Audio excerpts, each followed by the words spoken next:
Lebih dari 2000 tahun yang lalu, sebuah peristiwa besar hampir mengubah sejarah dunia selamanya. Seorang nabi yang membawa mukjizat luar biasa menjadi target kebencian kaumnya sendiri. Mereka merasa terancam oleh ajaran yang ia sampaikan, oleh kebenaran yang ia bawa, dan oleh pengaruhnya yang semakin besar di tengah masyarakat. Malam itu, rencana besar pun disusun. Para pemimpin bersekongkol, pasukan dikerahkan, dan sebuah keputusan mengerikan telah dibuat. Nabi itu harus ditangkap dan dibunuh. Segalanya tampak pasti, semua jalan telah ditutup. Semua rencana telah disiapkan dengan sangat rapi. Dalam pandangan manusia, tidak ada lagi cara untuk melarikan diri. Namun sesuatu yang luar biasa terjadi. Sesuatu yang tidak pernah terbayangkan oleh mereka yang merencanakannya.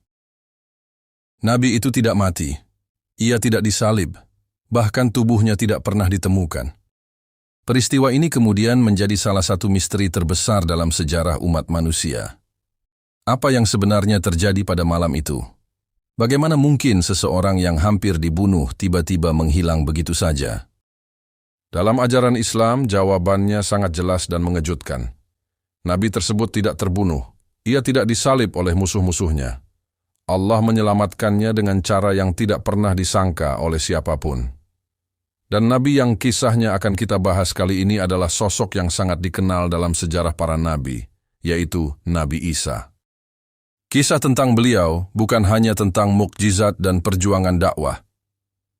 Kisah ini juga menyimpan rahasia besar tentang bagaimana Allah melindungi nabinya, tentang peristiwa luar biasa ketika seorang nabi diangkat dari bumi menuju langit, dan tentang janji bahwa suatu hari nanti ia akan kembali ke dunia. Untuk memahami mengapa peristiwa besar itu terjadi, kita perlu melihat terlebih dahulu bagaimana perjalanan dakwah Nabi Isa dimulai. Pada masa itu, beliau diutus oleh Allah kepada kaum Bani Israel, sebuah bangsa yang telah lama menerima banyak nabi sebelumnya. Mereka pernah dipimpin oleh nabi-nabi besar seperti Nabi Musa dan Nabi Daud, serta telah diberi kitab dan berbagai petunjuk dari Allah. Namun seiring berjalannya waktu, banyak dari mereka mulai menyimpang dari ajaran yang sebenarnya. Sebagian pemimpin agama bahkan mengubah hukum-hukum Tuhan, menafsirkan ajaran sesuai kepentingan mereka, dan menjadikan agama sebagai alat kekuasaan. Di tengah kondisi inilah Allah mengutus Nabi Isa sebagai nabi dan rasul untuk mengembalikan mereka kepada jalan yang benar. Sejak awal kemunculannya, beliau sudah membawa tanda-tanda kenabian yang sangat luar biasa. Bahkan sejak bayi, beliau telah menunjukkan mukjizat yang membuat banyak orang terkejut. Ketika mulai berdakwah kepada masyarakat, Nabi Isa mengajak Bani Israel untuk kembali menyembah Allah semata, meninggalkan kemunafikan, serta menjalankan ajaran yang lurus. Dakwahnya menekankan keikhlasan, kejujuran, serta kepatuhan kepada Tuhan. Untuk membuktikan bahwa ia benar-benar seorang nabi, Allah memberinya berbagai mukjizat yang sangat menakjubkan. Mukjizat-mukjizat ini bukan sekadar keajaiban tetapi juga tanda yang jelas bahwa beliau diutus oleh Allah. Di antara mukjizat yang paling terkenal adalah kemampuannya menyembuhkan orang yang buta sejak lahir. Orang-orang yang selama hidupnya tidak pernah melihat cahaya, tiba-tiba dapat melihat kembali dengan izin Allah melalui perantaraan Nabi Isa. Tidak hanya itu, beliau juga dapat menyembuhkan berbagai penyakit berat yang pada masa itu dianggap mustahil untuk disembuhkan. Orang-orang yang menderita penyakit parah datang kepadanya dengan harapan dan dengan izin, Allah mereka bisa kembali sehat. Salah satu mukjizat yang paling menakjubkan adalah ketika Nabi Isa menghidupkan orang yang telah meninggal. Dengan izin Allah, orang yang sudah mati dapat kembali hidup. Peristiwa ini membuat banyak orang yang menyaksikannya merasa takjub dan percaya kepada kenabiannya. Mukjizat lain yang juga disebutkan dalam Al-Quran adalah ketika beliau membentuk seekor burung dari tanah liat. Setelah membentuknya, beliau meniupnya, dan dengan izin Allah, tanah liat itu berubah menjadi burung yang hidup dan terbang. Semua mukjizat ini disebutkan dalam Ali Imran yang menjelaskan bahwa semua keajaiban tersebut terjadi hanya dengan izin Allah sebagai bukti kebenaran kenabian Nabi Isa. Bagi sebagian orang, mukjizat-mukjizat ini menjadi alasan kuat untuk beriman. Banyak orang yang akhirnya mengikuti dakwahnya dan menjadi pengikut setianya. Mereka percaya bahwa beliau benar-benar seorang nabi yang diutus oleh Allah untuk membimbing manusia, namun tidak semua orang menerima dakwah tersebut dengan hati terbuka. Justru sebagian pemimpin dari Bani Israel merasa sangat terganggu dengan kehadiran Nabi Isa. Ajaran beliau dianggap mengancam kekuasaan dan pengaruh mereka di tengah masyarakat. Selama ini mereka memiliki kedudukan tinggi sebagai pemimpin agama. Mereka dihormati, ditaati, dan memiliki pengaruh besar dalam menentukan arah kehidupan masyarakat. Namun dakwah Nabi Isa justru mengkritik kemunafikan mereka dan mengajak masyarakat untuk kembali kepada ajaran yang murni. Akibatnya, rasa iri, kebencian, dan ketakutan mulai tumbuh di hati sebagian dari mereka. Alih-alih menerima kebenaran, mereka justru mulai mencari cara untuk menghentikan dakwah Nabi tersebut. Penolakan ini bahkan disebutkan dalam Al-Quran yang menjelaskan bahwa banyak dari Bani Israel menolak dan menentang para nabi yang diutus kepada mereka. Sebagian dari mereka bahkan sampai berusaha membunuh nabi-nabi tersebut. Semakin hari, penolakan terhadap Nabi Isa semakin keras. Para pemimpin yang menentangnya mulai menyusun rencana yang lebih berbahaya. Mereka tidak lagi sekadar menolak dakwahnya, tetapi mulai merancang sesuatu yang jauh lebih gelap. Sebuah rencana untuk menghentikan dakwah Nabi Isa selamanya. Dan rencana itulah yang akhirnya membawa kita pada peristiwa paling dramatis dalam kisah ini. Seiring berjalannya waktu, dakwah Nabi Isa semakin luas menyebar di tengah masyarakat. Semakin banyak orang yang mendengar ajarannya, semakin banyak pula yang mulai percaya kepada risalah yang ia bawa. Mukjizat-mukjizat yang Allah berikan kepadanya membuat banyak orang tersentuh dan yakin bahwa ia benar-benar seorang nabi yang diutus oleh Tuhan. Namun di sisi lain, perkembangan ini justru menimbulkan ketakutan yang besar di kalangan para pemuka Bani Israel. Mereka mulai melihat bahwa pengaruh Nabi Isa semakin kuat. Orang-orang yang sebelumnya mengikuti mereka kini mulai mendengarkan ajaran Nabi tersebut. Bagi mereka, hal ini bukan sekadar perbedaan pandangan agama. Ini adalah ancaman langsung terhadap kedudukan, kehormatan, dan kekuasaan yang selama ini mereka miliki. Sebagian dari para pemimpin itu merasa tersinggung oleh dakwah Nabi Isa yang sering mengkritik kemunafikan dan penyimpangan dalam agama. Ia menyerukan agar manusia kembali kepada ajaran yang murni, meninggalkan kesombongan dan tidak memanipulasi hukum Tuhan demi kepentingan pribadi. Kata-kata itu membuat banyak orang tersadar, tetapi bagi para pemimpin yang merasa terancam, dakwah tersebut dianggap sebagai bahaya besar. Perasaan iri dan kebencian perlahan berubah menjadi niat yang jauh lebih gelap. Mereka mulai berkumpul secara rahasia. Pertemuan-pertemuan dilakukan untuk membicarakan satu hal: bagaimana cara menghentikan Nabi Isa. Pada awalnya mereka mencoba berbagai cara untuk melemahkan pengaruhnya. Mereka menuduhnya sebagai pendusta, menyebarkan fitnah, dan berusaha membuat masyarakat meragukan kenabiannya. Namun usaha itu tidak sepenuhnya berhasil. Semakin mereka menyerangnya, justru semakin banyak orang yang penasaran dan ingin mendengar langsung ajaran Nabi Isa. Akhirnya mereka mengambil keputusan yang jauh lebih berbahaya.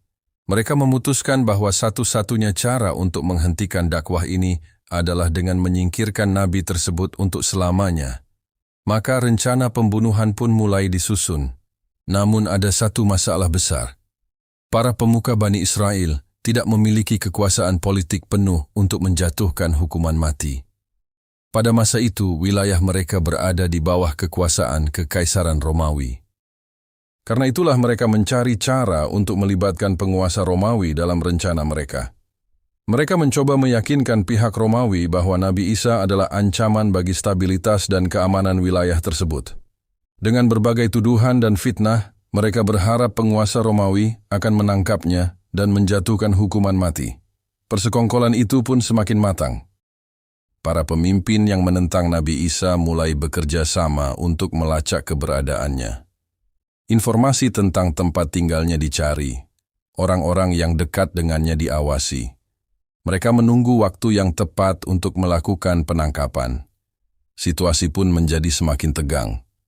Di satu sisi, Nabi Isa terus menyampaikan dakwahnya kepada manusia.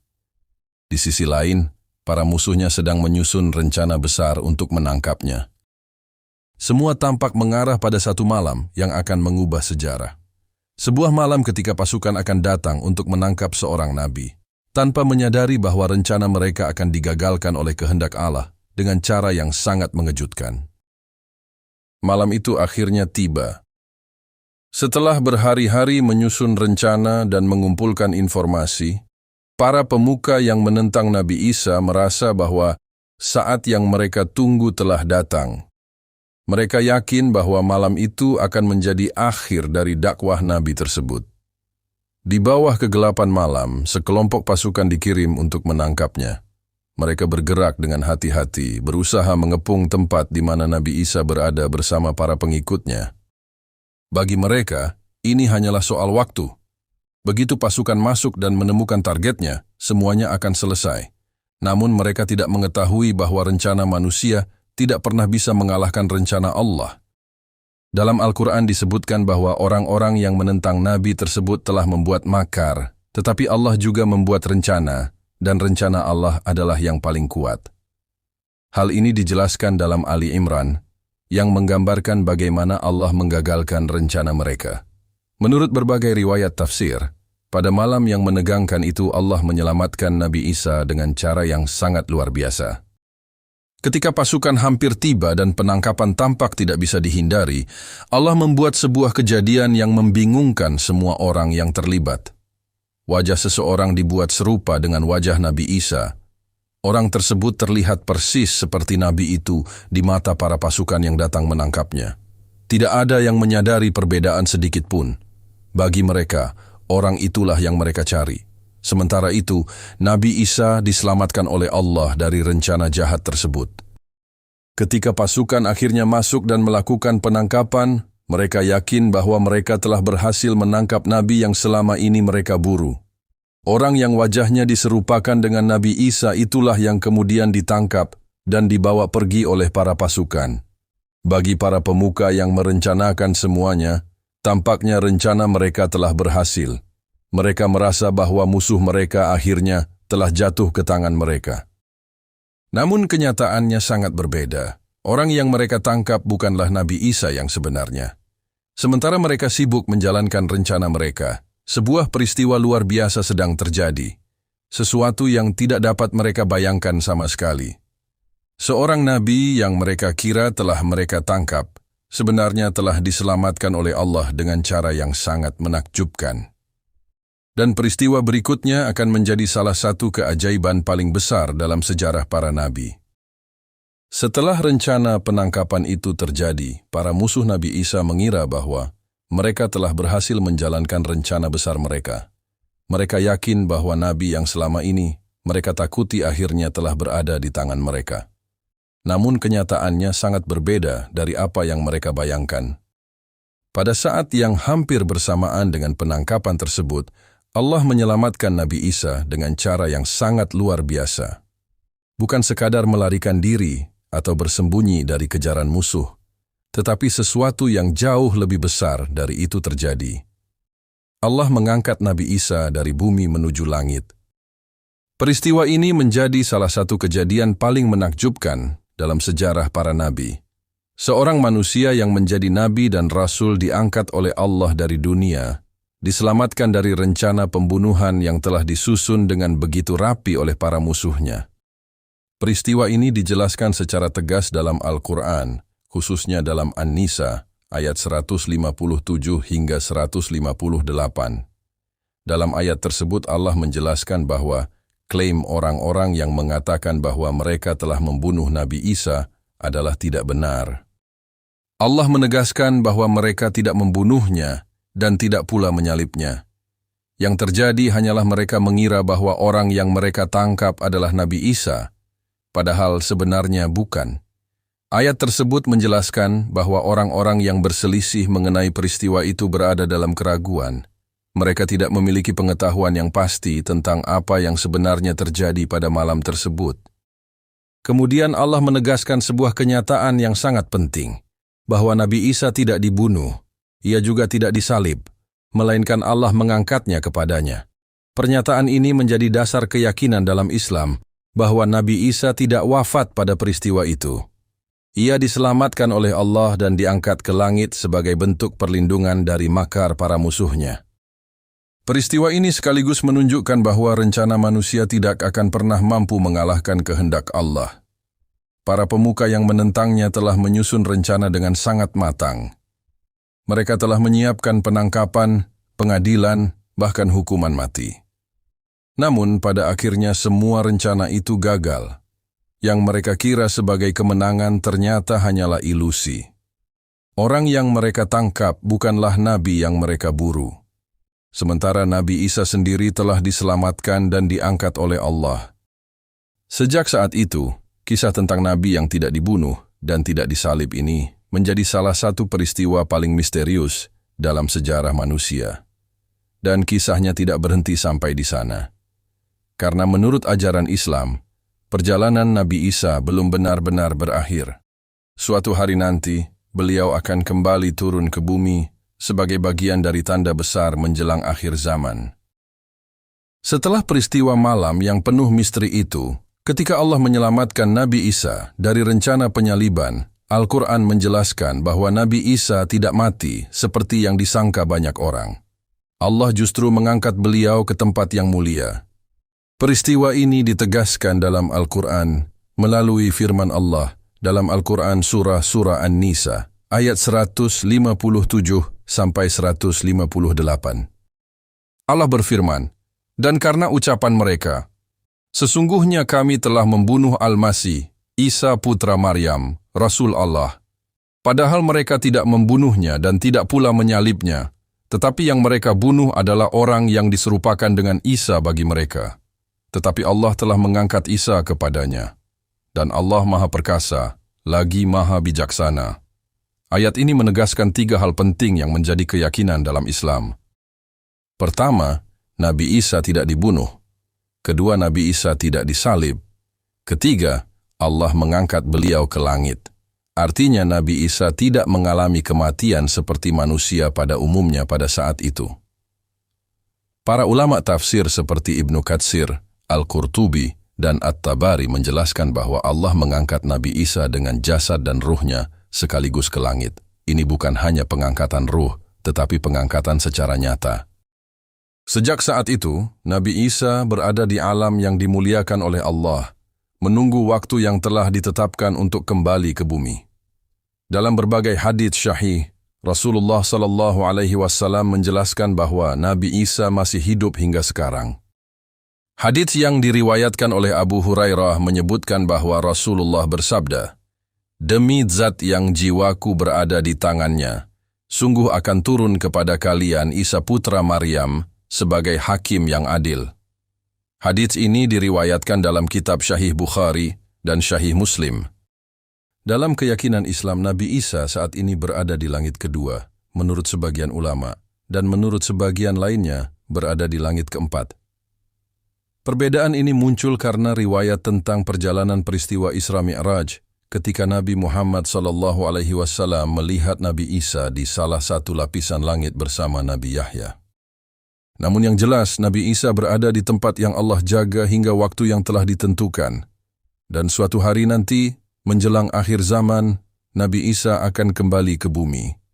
Kembalinya Nabi Isa bukan sebagai Nabi baru, tetapi sebagai pengikut syariat Nabi Muhammad SAW. Beliau akan turun di wilayah Damaskus, tepatnya di Menara Putih di sebelah timur kota itu, sebagaimana dijelaskan dalam hadits. Saat itu dunia akan berada dalam masa yang sangat kacau. Fitnah terbesar sepanjang sejarah manusia akan muncul, yaitu kemunculan Dajjal. Dajjal akan menipu manusia dengan kekuatan dan tipu daya yang luar biasa, hingga banyak manusia mengikutinya. Namun Allah telah menyiapkan seorang nabi yang akan mengakhiri fitnah tersebut. Dialah Nabi Isa. Ketika Nabi Isa turun ke bumi, beliau akan memimpin kaum beriman, menghancurkan kekuasaan Dajjal, dan membawa kembali keadilan di muka bumi. Dalam sebuah hadits disebutkan bahwa Nabi Isa akan membunuh Dajjal di daerah Lud. Setelah itu, dunia akan mengalami masa kedamaian yang belum pernah terjadi sebelumnya. Nabi Isa akan mematahkan salib, membunuh babi, dan menghapuskan berbagai penyimpangan akidah yang terjadi selama berabad-abad. Beliau akan memerintah dengan keadilan dan mengikuti syariat Islam. Semua ini menunjukkan bahwa kisah Nabi Isa belum benar-benar berakhir. Apa yang terjadi 2000 tahun lalu hanyalah sebuah bagian dari rencana besar Allah. Sang Nabi yang pernah dikejar untuk dibunuh itu tidak pernah benar-benar hilang. Beliau masih hidup, menunggu saat yang telah ditentukan. Dan suatu hari nanti, beliau akan kembali ke bumi untuk menutup salah satu babak paling dramatis dalam sejarah umat manusia. Kembalinya Nabi Isa akan menjadi salah satu tanda besar menjelang datangnya hari kiamat. Kisah Nabi Isa tidak berakhir ketika beliau diangkat ke langit. Justru dalam keyakinan Islam, kisah itu akan berlanjut di akhir zaman. Suatu hari nanti, ketika dunia dipenuhi kekacauan, kezaliman, dan fitnah yang sangat besar, Allah akan menurunkan kembali Nabi Isa ke bumi. Peristiwa ini merupakan salah satu tanda besar menjelang hari kiamat. Banyak hadits syahih menjelaskan tentang turunnya kembali Nabi Isa. Salah satunya diriwayatkan oleh Abu Hurairah bahwa Nabi Muhammad bersabda, "Demi zat yang jiwaku berada di tangannya, sungguh Isa putra Maryam akan turun di tengah kalian sebagai hakim yang adil." Hadits ini tercatat dalam Syahih Bukhari dan Syahih Muslim. Para ulama menjelaskan bahwa turunnya Nabi Isa akan terjadi ketika fitnah terbesar dalam sejarah manusia muncul. Fitnah itu adalah kemunculan Al-Masih Ad-Dajjal.